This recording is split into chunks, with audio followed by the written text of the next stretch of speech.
Le 15 octobre 1987, les rues d'Ouagadougou étaient le théâtre d'une violence inouïe. Des coups de feu, des cris, et puis le silence assourdissant qui suit l'horreur. Thomas Sankara, le président charismatique du Burkina Faso, l'homme qui avait osé défier l'ordre mondial, gisait mort, criblé de balles.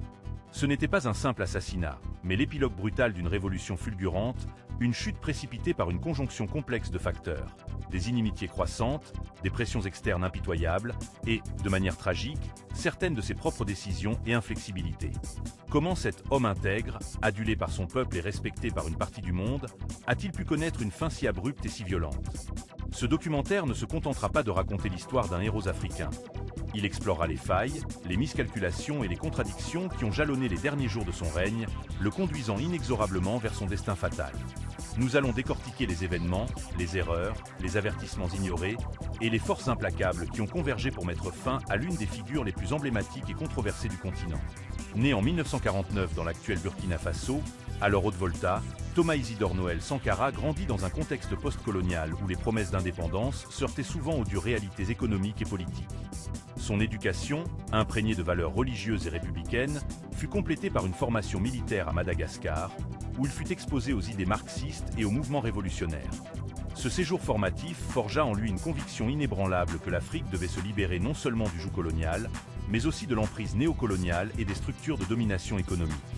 À son retour, il s'intégra rapidement au sein de l'armée, mais sa soif de justice sociale et son franc-parler le distinguèrent de ses pairs.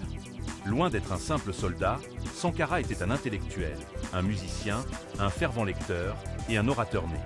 Ses traits de caractère, qui feraient sa force en tant que leader, contenaient déjà les germes d'une intransigeance qui, plus tard, contribuerait à son isolement et à sa chute. Son idéalisme radical le rendait incapable de compromis, une qualité admirable en théorie, mais souvent périlleuse dans le jeu impitoyable de la politique. La Haute-Volta des années 1970 et début 1980 était une terre de paradoxes. Officiellement indépendante depuis 1960, elle restait l'un des pays les plus pauvres du monde, enclavée et dépendante de l'aide étrangère. Une succession de coups d'État avait miné la stabilité politique et la corruption rongeait les institutions, laissant la population dans un état de désillusion profonde. Le peuple aspirait à un changement radical, à un leader capable de briser le cycle de la misère et de la soumission. C'est dans ce terreau fertile que les idées de Sankara trouvèrent un écho. L'Afrique post-indépendance était également le théâtre d'intenses luttes idéologiques, prises entre l'influence des blocs et ouest de la guerre froide et les aspirations pan-africanistes.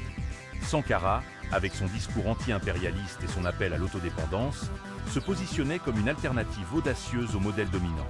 Cependant, cette prise de position courageuse lui valait également l'inimitié de puissances occidentales et de certains régimes africains conservateurs, jetant les bases des pressions externes qui s'exerceraient sur son gouvernement et contribueraient à fragiliser son pouvoir à l'approche de sa fin tragique. Après une série de postes militaires et une brève période en tant que secrétaire d'État à l'information, Sankara est nommé Premier ministre en 1983. Ses discours enflammés et sa popularité grandissante inquiètent le président Jean-Baptiste Ouédraogo, qui le fait emprisonner. Mais cette arrestation ne fait qu'attiser la ferveur populaire. Le 4 août 1983, un coup d'État militaire, mené par son ami et compagnon d'armes Blaise Compaoré, le libère et le porte au pouvoir. C'est le début de la révolution démocratique et populaire RDP. Thomas Sankara devient président et rebaptise le pays Burkina Faso, la terre des hommes intègres, et dote la nation d'un nouvel hymne et d'un nouveau drapeau. Le pays bouillonne d'une énergie nouvelle.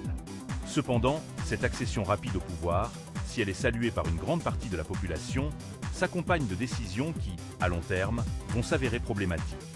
La création des comités de défense de la révolution, CDR, par exemple, censés être des organes de participation populaire, furent parfois perçus comme des instruments d'intimidation, aliénant progressivement une partie de l'élite traditionnelle et des fonctionnaires. La révolution, si prometteuse, portait déjà en elle les germes de ces futures divisions et confrontations, des erreurs de jugement qui se révéleraient fatales. Les 4 années de présidence de Thomas Sankara furent marquées par une série de réformes audacieuses et sans précédent pour un pays africain. En matière de santé, une campagne de vaccination massive contre la méningite, la fièvre jaune et la rougeole permit de vacciner 2,5 millions d'enfants en quelques semaines. L'éducation fut une priorité, avec la construction de milliers de salles de classe et une campagne d'alphabétisation ambitieuse. Le développement agricole fut stimulé par la distribution de terres et un programme de reboisement pour lutter contre la désertification. Mais au-delà des chiffres, Sankara insuffla un esprit de dignité et d'autodépendance. Il lutta sans merci contre la corruption, confisquant les biens mal acquis et réduisant drastiquement les salaires des hauts fonctionnaires, y compris le sien. Sa décision de rouler en petite voiture et de vendre le parc automobile de luxe de l'État devint emblématique de sa rigueur. Sur la scène internationale, il fut une voix retentissante contre la dette africaine et l'impérialisme.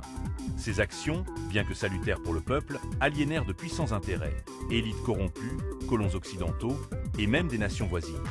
Sa quête d'intégrité absolue, si elle fut une force, devint aussi une faiblesse fatale, le privant d'alliés potentiels dans les arcanes du pouvoir, une erreur qui le laissa dangereusement isolé. L'intransigeance de Sankara, si elle galvanisait les masses, commençait à irriter de nombreux acteurs clés du Burkina Faso. Les méthodes parfois musclées des CDR, bien que visant à impliquer le peuple, créèrent des tensions avec les chefs traditionnels, les syndicats et même certaines organisations religieuses qui voyaient leur influence contestée. Sa politique de réduction des privilèges et de lutte contre la corruption toucha directement une élite habituée aux avantages du pouvoir, créant un ressentiment profond et durable. De plus, la révolution burkinabé, par son radicalisme et son exemple, dérangeait les régimes conservateurs voisins, notamment la Côte d'Ivoire du président Houphouët-Boigny, qui percevait Sankara comme une menace pour la stabilité régionale et ses propres intérêts. La presse internationale, souvent mal informée ou manipulée, dépeignait un leader de plus en plus autoritaire, nourrissant ainsi une image négative à l'étranger. Les erreurs fatales ici ne furent pas tant ses politiques en soi, mais l'incapacité, ou le refus, d'assouplir son approche, de ménager certains intérêts, et de construire des ponts avec des factions potentiellement alliées. Son idéalisme pur le rendit aveugle aux machinations politiques complexes et aux dangers croissants qui l'entouraient, contribuant à son isolement progressif. Au cœur de la tourmente grandissante, la relation entre Thomas Sankara et son compagnon de longue date, Blaise Compaoré, se dégradait inexorablement.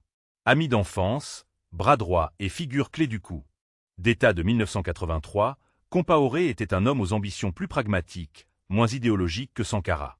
Des divergences profondes apparurent concernant l'orientation de la révolution, la gestion des conflits sociaux et l'approche adoptée face aux puissances étrangères. Blaise Compaoré, plus enclin à la compromission et sensible aux pressions externes, commença à s'éloigner de la ligne radicale de Sankara. Les rumeurs de complot et de tensions internes s'intensifièrent. Des rapports suggèrent que Compaoré, voyant son propre pouvoir et influence menacés par l'intransigeance de Sankara, fut approché et encouragé par des forces extérieures, notamment la France et la Côte d'Ivoire, à prendre le contrôle. La capacité de Sankara à anticiper et à déjouer ces machinations fut gravement compromise par sa confiance en ses proches et son dédain pour les intrigues politiques. Sa réticence à éliminer ses rivaux potentiels, même évidents, est souvent citée comme une erreur fatale. Cette loyauté idéologique et personnelle, si elle le grandit moralement, le rendit vulnérable au couteau dans le dos, préparant le terrain pour la tragédie imminente. Les derniers mois du règne de Sankara furent marqués par une atmosphère de plus en plus tendue. Les désaccords avec Blaise Compaoré n'étaient plus secrets, mais ouverts et virulents. Des réunions houleuses se succédaient, sans parvenir à réconcilier les visions divergentes des deux hommes. Sankara, fidèle à ses principes, refusait tout compromis sur la ligne révolutionnaire, tandis que Compaoré cherchait à apaiser les pressions internes et externes.